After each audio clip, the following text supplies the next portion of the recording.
did you get punished at all in college? The only punishment that we really got was when Coach Staley took away our food. Now, you're probably like, girl, what are you talking about? So we went down my freshman year, we went down to St. Thomas and we were playing in Paradise Jam. Oh, yeah, I played in Paradise Jam. And so Okay. the first game we played against Indiana, actually, we lost. And Coach Staley was pissed. She was like, you didn't listen to any of the scouts. Like, you're over here contesting three-point shooters and they Wait, don't who shoot was on threes. Indiana? Like Mackenzie Holmes, that was like, I think that was her freshman year too, maybe. I don't remember the entire squad, You're supposed to but I remember it, do 'cause remember you guys lost. I contested a jumper from Mackenzie Holmes and she didn't shoot any jumpers. And she went straight by me. And Coach Staley like couldn't believe her eyes. So anyways, How we much got did you guys done. lose by? Not a lot. Not a lot, but that's the one loss that just always sticks with me because it was so like we didn't even have to do that. And we got done. She cussed us out. The next day we're working out and we ordered all these sandwiches, right? For the game that after practice. We show up, we see the staff getting their sandwiches, everybody's getting their sandwiches. We're like, oh, where's our sandwiches? She's like, no. After the performance y'all had, maybe y'all ate too much.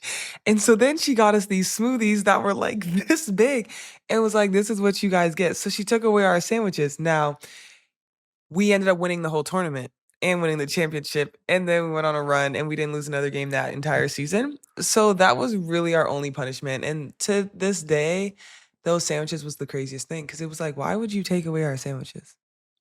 And gave it to the entire staff. Listen, I think coaches are hilarious when they get mad. Not like in retrospect, not during, but that's hilarious that Don Staley took away food. The reason why I asked you that question was because Napheesa Collier was on AZ Fudd's podcast and said one of the craziest things that happened when she was at UConn was that they got kicked out of the locker room after winning by 30. So let's take a listen That's to what she bananas. said on Fud Around Pod. One of the craziest things that happened in my time there is we got kicked out of the locker room. I think we were playing like Tulane or something, and we won by 30, but we didn't play well win by 30. You know what I mean? Mm-hmm. And it had been like a long stretch of bad games. And coach came into the locker room after the game. He's like, make sure all your stuff is out of the locker room by 6 a.m. You guys, you don't deserve to have like, you're not working hard to take advantage of all the things that the people behind you have built, all that stuff. So we clean out all of our lockers that night. We had to be in the gym by 6 a.m. All of our practice stuff was gone. We had like this prison wear gray cotton, like from 2000, all like triple extra larges. I had to tie it extra tight with a drawstring. It's not staying up. And we go into the gym. The lights are off. The heat is off. No. He makes us wait for like an hour. There's like one light on, so it's mood lighting. It's freezing. He makes us wait for an hour. He walks into the gym finally. He's like, start running. That's all he said. They put 30 minutes on the scoreboard. So we're running laps, just running. And then finally the last, like, I don't know, 2 minutes, I'm like, oh, it's the last one. So I'm going to push through. He puts another 20 minutes on. I've never felt so defeated in my whole life.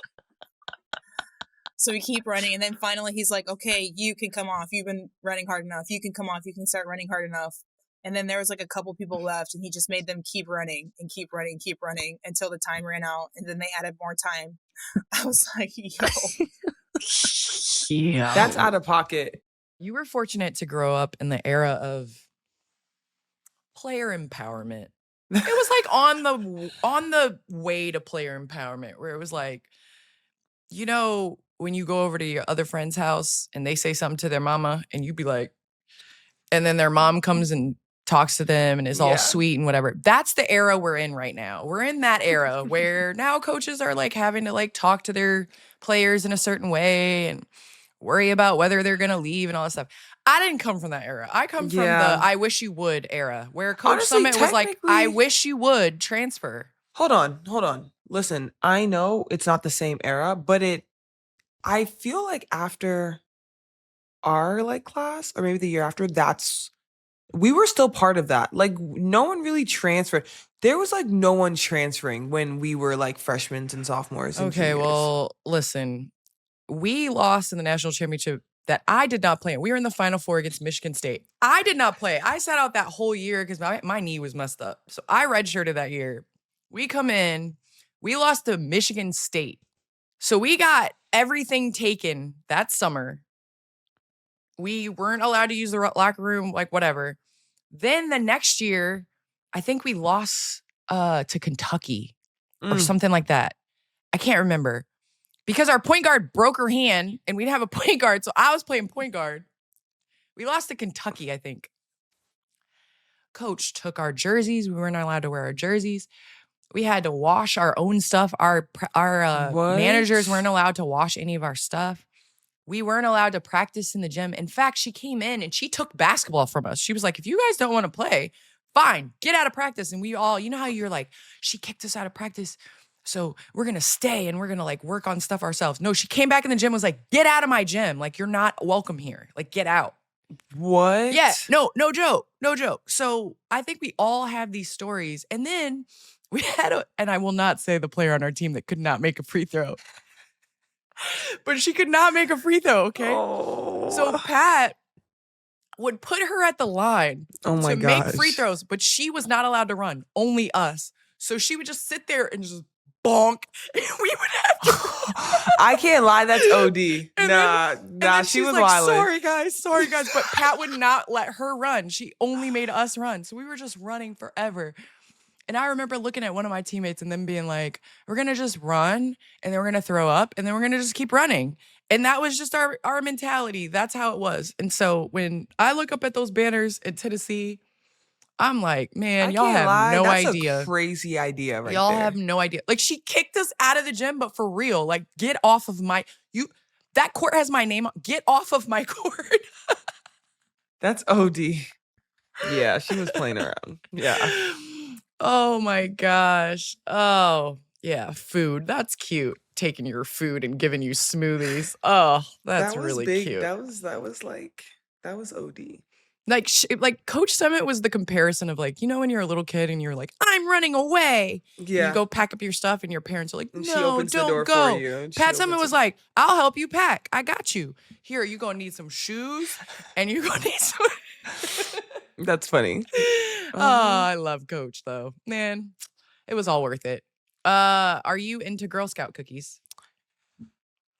Not. I like the ones that are like, they have like the chocolate design on them. Like they're Not they're the like Do-si-dos, not the Thin Mints, not the Samoas, not what's the the Tagalongs. Samoas? The Samoas are the sandwiches, I think, right? Oh, I don't want those. You know the girl. Let me see. Hold on. Like, Samoas, Girl Scout cookies. The Samoas are. That might be the Samoas. Hold on. Uh-oh. no, I don't want the Samoas. Yeah, these are the ones that have like the chocolate. Sorry, it's not the sandwich. Oh wait, actually, yeah, no, I do like the Samoas. I mean, the s'mores and the trefoils are That's mine. the one I want. I don't mess with Thin Mints. Yeah, the Thin Mints I can't Thin really. Mints, I don't mess with. Can't get down. I don't. KP bought us Girl Scout cookies to the locker room, but she bought all Thin Mints. And you were just like, nah, bruh. And I was like, thank you so much for the thought. Unfortunately, I am declining. So I'll just be honest. Like, I support the cause for Girl Scout cookies. And I do like trefoils.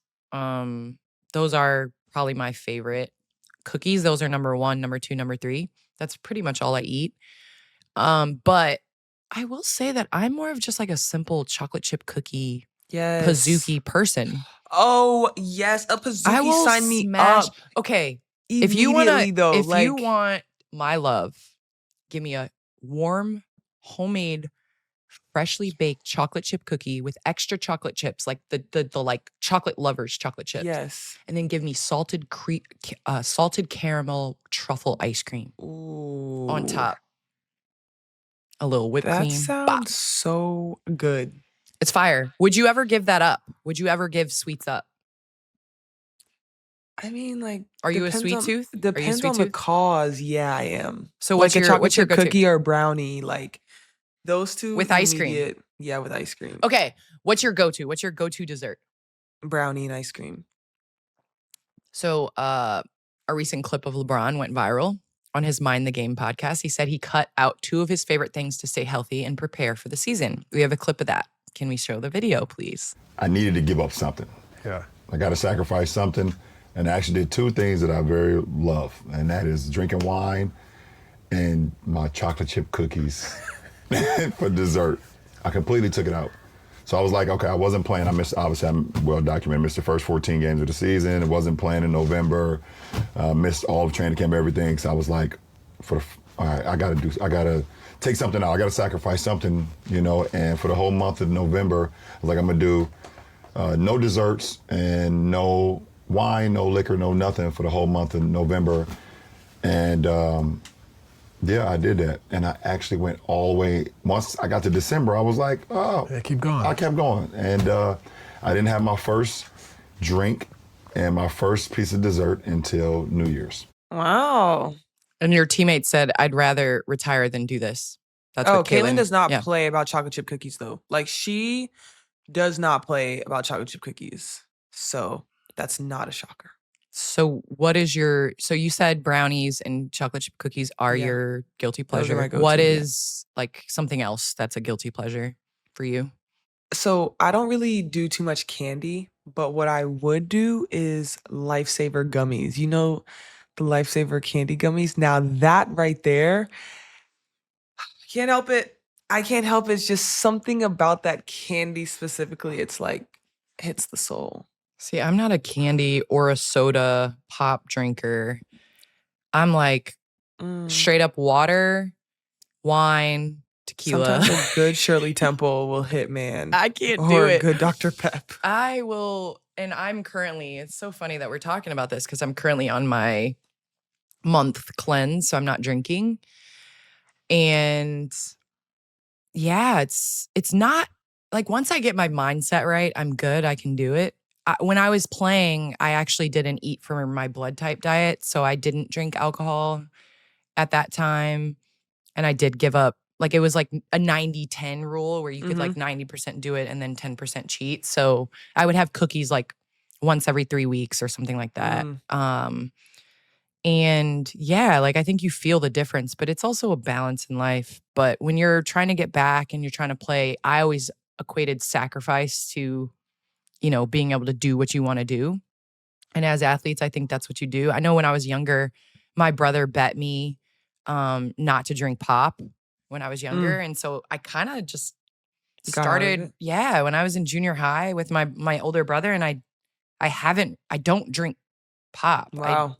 Now I drink alcohol. That's probably worse than pop. But yeah, so I'm on that month journey right now before my big 4-0 and the wheels fall off. So